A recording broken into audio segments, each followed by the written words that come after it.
আসসালামু আলাইকুম। আশা করছি সবাই ভালো আছেন। আলহামদুলিল্লাহ আমরা বেশ ভালো আছি।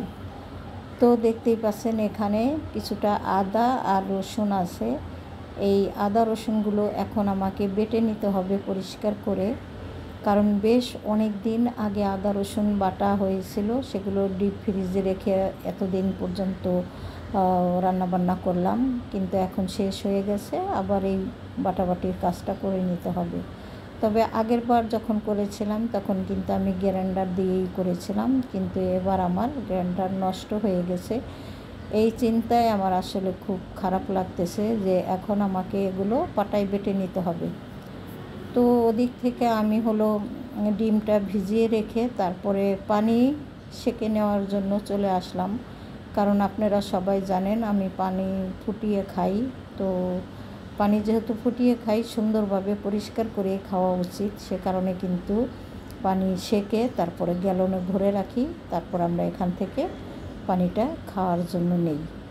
আর যখনই ছেঁকি তখন আরেক পাতিল পানি চুলাতে ফুটতে বসিয়ে দিই, কারণ পানি সকাল বিকাল 2 পাতিল অন্তত ফুটাতে হয়, তা না হলে হয় না। আর যে পরিমাণে গরম পড়েছে এর ভিতরে কিন্তু পানি আমরা অনেক খাই, কারণ কিছুক্ষণ পর পরই পানি পিপাসা লাগে। আর প্রচণ্ড গরম পড়েছে, গরমের কথা আর কি বলবো। আমি জানি না প্রত্যেক জায়গায় কি এরকম গরম পড়ছে, না ঢাকাতেই শুধু পড়েছে। যদি কেউ দূর দূরান্ত থেকে দেখে থাকেন আমার ভিডিও, তো কমেন্টস করে জানাতে পারেন। এখন পানি চুলাতে ফুটতে বসিয়ে দিয়ে তারপরে চলে আসলাম ডিমগুলো ধুয়ে নেওয়ার জন্য। আর ডিম ধুয়ে নর্মাল ফ্রিজে না রাখলে আমার নিজের কাছেই খারাপ লাগে, কারণ নর্মাল ফ্রিজে আমরা কিন্তু অনেক সময় খাবার দাবার রেখে থাকি রান্না করা, তো সেইগুলো আসলে অনেক সময় খোলাও থাকে। তো খোলা রাখাটা ঠিক না, তারপরেও মাঝে মধ্যে অনেক সময় রেখে দেওয়া হয়।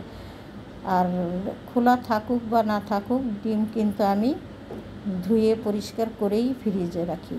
তো ডিম এদিক থেকে ধোয়া শেষ হয়ে গেল, আর দেখতেই পাচ্ছেন এদিক থেকে কিন্তু পানিটাও আমার হয়ে গেছে। তো পানি চুলা অফ করে দিলাম। আর শুরুতে যে আদা রসুন দেখিয়েছিলাম সেগুলো কিন্তু এর মাঝে আমি অফ ক্যামেরাতে ছুলে পরিষ্কার করে নিয়েছি। এখন ঝুরি ঝুরি করে কাটবো আমি এগুলো। ঝুরি করে কাটার পরে আসলে বাটতে গেলে একটু সুবিধা হয়, আর গ্রাইন্ডার থাকলেও কিন্তু ঝুরি করে কেটেই দিতে হয়। তো আজকে আদা রসুন বাটবো, আর খুব একটা টেনশন কাজ করছে যে অনেকক্ষণ পর্যন্ত এই কাজটা আমাকে করতে হবে গরমের ভিতরে, কিন্তু না করে উপায় নেই, কারণ আগামীকাল রান্না করলে আদা রসুন বাটা লাগবে। সেহেতু রাতের বেলা এই কাজটা করে রাখলে আর কি ভালো হয়। তো আমি কিন্তু এই কাজটা আজকে রাতের বেলাতেই করে নিয়েছিলাম, কারণ রাতের বেলা কাজটা করে রাখলে একটু দিনের বেলাতে আরও বেশি গরম, তো গরমের ভিতরে আমাকে এই কাজটা আর করতে হবে না। যাই হোক, এখানে আমি ঝুরি ঝুরি করে আদা রসুনগুলো কেটে নিলাম। তো কাটার পরে আমি ভেবেছিলাম যে এই বাটিটাতে তুলে রেখে দিব, কিন্তু পরে ভাবলাম যে না, রেখে দেওয়ার চেয়ে বেটে নেওয়াই ভালো, তো কি আর করার। তো এই বাটিতে আর রাখবো না, এখন পাটা পুতা এনে ইচ্ছা মতো পিষে নিব এইগুলোকে। কারণ পিষা ছাড়া তো আর কোনো উপায় নেই। আমি অন্যের কাছে যেতে পছন্দ করি না।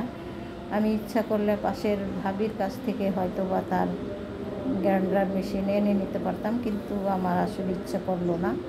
যাই হোক, আমার তাড়াতাড়ি কিনতে হবে। আর আমি যদি বাটাবাটি আপনাদের সাথে শেয়ার করতে যাই তাহলে হয়তো আপনারাও বিরক্ত হয়ে যাবেন, আর আমারও অনেকটা সময় লেগে যাবে, যেহেতু হাতে বাটাবাটি করতে হবে।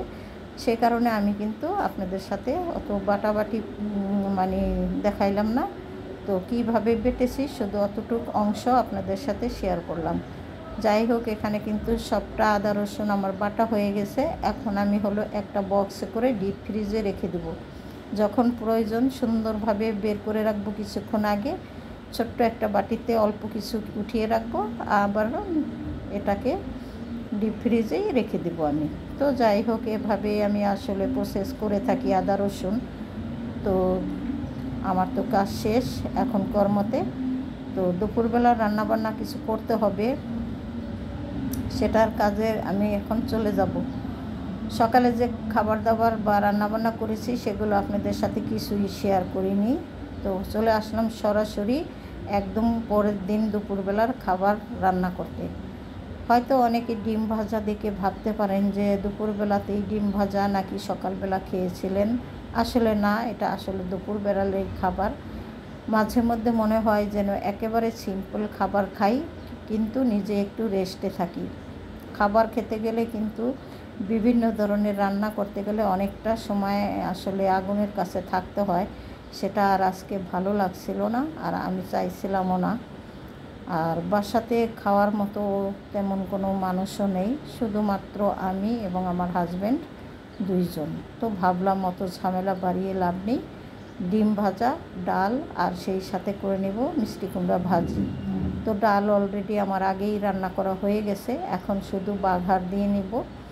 এর আগে আমি ডিমটা ভেজে নিলাম, এতে করে আমার একটু সুবিধা হলো, তা না হলে কড়াইটা আবার ধুয়ে নিতে হতো। যাই হোক, ডাল হয়ে গেছে, ডিম ভাজা শেষ, এখন শুধু মিষ্টি কুমড়া ভাজিটা করে নিলেই আমরা দুপুরের খাবারের জন্য প্রস্তুতি নিতে পারি। যাই হোক, মিষ্টি কুমড়া ভাজি হইতে কিন্তু অত বেশি একটা সময় লাগে না। তো সামান্য একটু লবণ পরিমাণ মতো দিয়ে দিলাম, সামান্য একটু হলুদ, আর সেই সাথে দিব একটু চিনি। তো এইভাবে আজকে মিষ্টি কুমড়াটা রান্না করে নিলাম। কাঁচামরিচ পেঁয়াজ তো দিয়েছিলাম। তো দেখতেই পাচ্ছেন মোটামুটিভাবে কিন্তু আমার রান্না শেষ।